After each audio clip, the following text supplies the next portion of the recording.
Hi every one, India ഡാറ്റയുടെ പുതിയ വീഡിയോയിലേക്ക് എല്ലാവർക്കും സ്വാഗതം. നമ്മൾ മുന്നേ ഒരു വീഡിയോ ഇട്ടിട്ടുണ്ടായിരുന്നു, നീളത്തിലുള്ള പ്ലോട്ടിൽ എങ്ങനെ നമുക്ക് വീട് എടുക്കാം എന്നുള്ളത് പറയുന്നതായിരുന്നു ആ വീഡിയോ. അതിൻ്റെ അടിയിൽ നമ്മുടെ ഒരു സബ്സ്ക്രൈബർ കമൻറ്റ് ഇട്ടിട്ടുണ്ടായിരുന്നു, അതൊരു 3 ബെഡ്റൂമുള്ള രീതിയിലേക്ക് ചെയ്യാൻ പറ്റുമോ എന്നുള്ളത്. അപ്പോൾ നമ്മളത് 2 ബെഡ്റൂമിൻ്റെ ആയിരുന്നു ചെയ്തിരുന്നത്. അത് നമ്മൾ 3 ബെഡ്റൂമിലേക്ക് ആക്കിയിട്ടുള്ള പ്ലാനാണ് ഇന്ന് കാണിക്കാൻ പോകുന്നത്. നിങ്ങൾക്ക് ആ 2 ബെഡ്റൂമിൻ്റെ വീഡിയോ കാണണമെന്നുണ്ടെങ്കിൽ ഞാൻ ഈ വീഡിയോയുടെ ഡിസ്ക്രിപ്ഷനിൽ ആ വീഡിയോൻ്റെ ലിങ്ക് കൊടുത്തിട്ടുണ്ട്. അതിൽ പോയാൽ നിങ്ങൾക്ക് ആ വീഡിയോ കാണാൻ പറ്റുന്നതാണ്. അപ്പോൾ നമുക്ക് 3 ബെഡ്റൂമോട് കൂടി ചെയ്ത ഈ പുതിയ പ്ലാനിൻ്റെ ഡീറ്റെയിൽസ് നോക്കാം. ഇതാണ് 3 ബെഡ്റൂമോട് കൂടി ഒരു നീളൻ പ്ലോട്ടിൽ നമ്മൾ ചെയ്തിട്ടുള്ള വീട്. ഇതിൻ്റെ നീളം വരുന്നത് 13 മീറ്ററും 81 സെൻറ്റിമീറ്ററുമാണ് ഈ വീടിൻ്റെ മൊത്തത്തിലുള്ള നീളം വരുന്നത്. വീതി വരുന്നത് 600 സെൻറ്റിമീറ്ററാണ്, അതായത് 6 മീറ്റർ.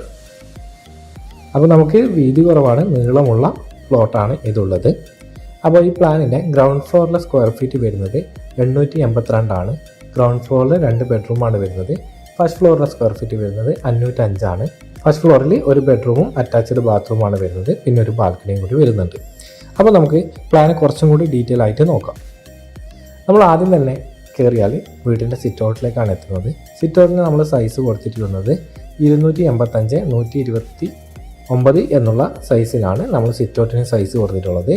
അവിടെ നമ്മൾ നല്ലൊരു വലിയ സൈസ് വിൻഡോസ് തന്നെ കൊടുത്തിട്ടുണ്ട്. നല്ല രീതിയിൽ വെളിച്ചം കിട്ടാൻ വേണ്ടിയിട്ടാണ് വലിയ സൈസ് വിൻഡോസ് നമ്മൾ അവിടെ കൊടുത്തിട്ടുള്ളത്.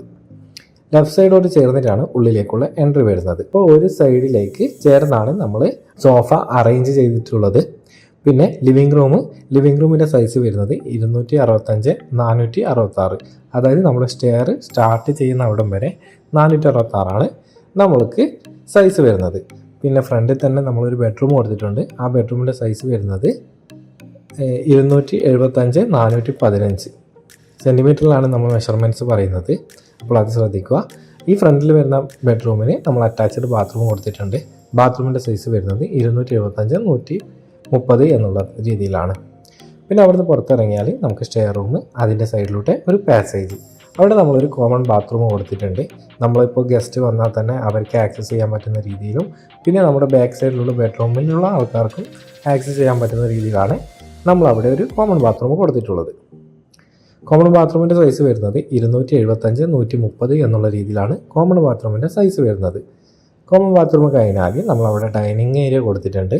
ഡൈനിങ് ഏരിയയ്ക്ക് 275/284 എന്നുള്ള സൈസാണ് ഡൈനിങ് ഏരിയയ്ക്ക് വരുന്നത്. 4 പേർക്ക് ഇരുന്ന് ഫുഡ് കഴിക്കാൻ പറ്റുന്ന രീതിയിലുള്ള ഡൈനിങ് ടേബിളാണ് നമ്മളവിടെ സെറ്റ് ചെയ്തിട്ടുള്ളത്. ഡൈനിങ് ടേബിളിനോട് ചേർന്നിട്ടാണ് ഒരു ഓപ്പൺ കിച്ചൺ വരുന്നത്. ഓപ്പൺ കിച്ചൻ്റെ സൈസ് വരുന്നത് 275/322 എന്നുള്ള സൈസാണ് ഓപ്പൺ കിച്ചൺ വരുന്നത്. പിന്നെ അതിനോട് ചേർന്നിട്ടാണ് നമുക്കൊരു ബെഡ്റൂം ഉള്ളത്. ബെഡ്റൂമിൻ്റെ സൈസ് വരുന്നത് 265/386. അത്യാവശ്യം കുഴപ്പമില്ലാത്ത സൈസിലാണ് ബെഡ്റൂമൊക്കെ ചെയ്തിട്ടുള്ളത്. നമുക്ക് സ്ക്വയർ ഫീറ്റ് കുറച്ച് എടുക്കേണ്ടത് കൊണ്ടാണ്, പിന്നെ വീതിയില്ലാത്ത ഒരു പ്ലോട്ടും കൂടി ആയതുകൊണ്ടാണ് നമ്മൾ ബെഡ്റൂമിൻ്റെ സൈസിൽ കുറച്ച് കോംപ്രമൈസ് ചെയ്തിട്ടുള്ളത്.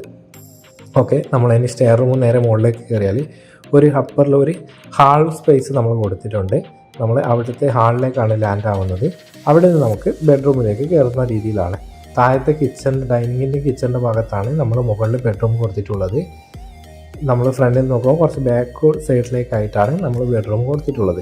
ഫ്രണ്ടിൽ നല്ലൊരു ഓപ്പൺ ടെറസ് കിട്ടാൻ വേണ്ടിയാണ് നമ്മൾ ബാക്ക് സൈഡ് അങ്ങനെ യൂസ് ചെയ്തിട്ടുള്ളത്. അപ്പോൾ ബെഡ്റൂമിൻ്റെ സൈസ് വരുന്നത് 275/436 എന്നുള്ളതാണ് ബെഡ്റൂമിൻ്റെ സൈസ് വരുന്നത്. അതിനൊരു അറ്റാച്ച്ഡ് ബാത്റൂം കൊടുത്തിട്ടുണ്ട്. അറ്റാച്ച്ഡ് ബാത്റൂമിൻ്റെ സൈസ് 275/150 എന്നുള്ള രീതിയിലാണ്. നമ്മുടെ ഈ സ്റ്റെയർ കയറിയാലെത്തുന്ന ഹാളിൽ നിന്ന് നമ്മൾ ബാക്ക് സൈഡിലേക്ക് ഒരു ഓപ്പൺ ടെറസിലേക്കുള്ള ആക്സസ് കൊടുത്തിട്ടുണ്ട്. നമുക്ക് വേണമെങ്കിൽ വാഷിംഗ് മെഷീനും കാര്യങ്ങളൊക്കെ അവിടെ വെക്കാം. പിന്നെ നമ്മൾ ഡ്രസ്സൊക്കെ അലക്കിയാൽ ഉണക്കാൻ അങ്ങനത്തെ കാര്യങ്ങളൊക്കെ നമുക്ക് അവിടെ യൂസ് ചെയ്യാൻ പറ്റുന്നതാണ്.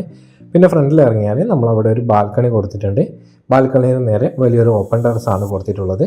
ഫ്രണ്ടിൽ നമുക്ക് എന്തെങ്കിലും ഫംഗ്ഷനോ കാര്യങ്ങളൊക്കെ വരുമ്പോൾ അത്യാവശ്യം നമുക്ക് സ്ഥല സൗകര്യം കുറവായിരിക്കും, മുറ്റമൊക്കെ കുറവായിരിക്കും ഇങ്ങനെയുള്ള വീടുകൾക്ക്. അപ്പോൾ നമുക്ക് എന്ത് ചെയ്യാം, മുകളിലെ ഭാഗം അതിന് വേണ്ടിയിട്ടൊക്കെ യൂസ് ചെയ്യാൻ പറ്റും. അതിനാണ് നമ്മൾ ഫ്രണ്ടിൽ ഓപ്പൺ ടെറസ് കൊടുത്തിരിക്കുന്നത്. ഇനി നമുക്ക് ഈ പ്ലാനിന് നമ്മൾ ചെയ്തിട്ടുള്ള 3D എലിവേഷൻ ഒന്ന് നോക്കാം. ഈ വീടിന് നമ്മൾ ചെയ്തിട്ടുള്ള 3D എലിവേഷനാണിത്. ഒരു കണ്ടംപററിയും പിന്നെ ഒരു സ്ലോപ്പ് റൂഫ് ടൈപ്പ് മിക്സാണ് നമ്മൾ ചെയ്തിട്ടുള്ളത്. മുകളിൽ ജസ്റ്റ് ഒരു ഷീറ്റ് എന്നുള്ള രീതിയിൽ മാത്രമാണ് നമ്മൾ ഡിസൈൻ ചെയ്തിട്ടുള്ളത്. അതായത് കോസ്റ്റ് കുറച്ച് നമുക്ക് മാക്സിമം ചെയ്യാൻ പറ്റുന്നത് അങ്ങനെ ചെയ്യാമെന്നുള്ള രീതിയിലാണ്. മുകളിൽ നമ്മൾ ജസ്റ്റ് ഒരു ഷീറ്റ് എന്നുള്ള രീതിയിൽ, താഴെ നമ്മൾ കോൺക്രീറ്റ് ആണ് കൊടുത്തിട്ടുള്ളത്. ജസ്റ്റ് ഒരു സിമ്പിളായിട്ടുള്ള ഷോവാൾ കൊണ്ടുള്ള ഒരു ഡിസൈനും വൈറ്റ് കളർ തന്നെയാണ് നമ്മൾ കൊടുത്തിട്ടുള്ളത്. വേറെ ക്ലാഡിങ്ങോ കാര്യങ്ങളോ ഒന്നും കൊടുത്തിട്ടില്ല. നമുക്ക് ബഡ്ജറ്റ് ഫ്രണ്ട്ലി ആയിട്ട് വേണമെന്നുള്ളത് കൊണ്ടാണ് നമ്മൾ ക്ലാഡിങ്ങോ കാര്യങ്ങളോ ഒന്നും കൊടുക്കാതിരുന്നത്. അതുപോലെ തന്നെ മുകളിൽ വരുന്നത് നമ്മൾ ജസ്റ്റ് ഒരു പ്ലാസ്റ്ററിങ്ങിൽ മാത്രം ചെയ്യുന്ന ഒരു ഡിസൈനാണ്. പെയിൻറ്റിങ് വർക്ക് മാത്രമാണ് ഇതിൽ കൊടുത്തിട്ടുള്ളത്. ബഡ്ജറ്റ് ഫ്രണ്ട്ലി ആയിട്ട് നമുക്ക് എടുക്കാൻ പറ്റുന്ന ഒരു നല്ല മനോഹരമായിട്ടുള്ളൊരു വീടാണിത്. നിങ്ങൾക്ക് ഈ വീഡിയോ ഉപകാരപ്പെട്ടെന്ന് വിചാരിക്കുന്നു. ഉപകാരപ്പെട്ടിട്ടുണ്ടെങ്കിൽ നിങ്ങൾ ഈ വീഡിയോ ലൈക്ക് ചെയ്യുക. ഇതുപോലുള്ള പുതിയ വീഡിയോസിന് വേണ്ടിയിട്ട് നമ്മളെ ചാനൽ സബ്സ്ക്രൈബ് ചെയ്യുകയും ചെയ്യുക. പിന്നെ നിങ്ങളുടെ വിലയേറിയ അഭിപ്രായങ്ങൾ നമ്മൾക്ക് കമൻ്റായിട്ട് അറിയിക്കുകയും ചെയ്യുക. Thank you for watching this video.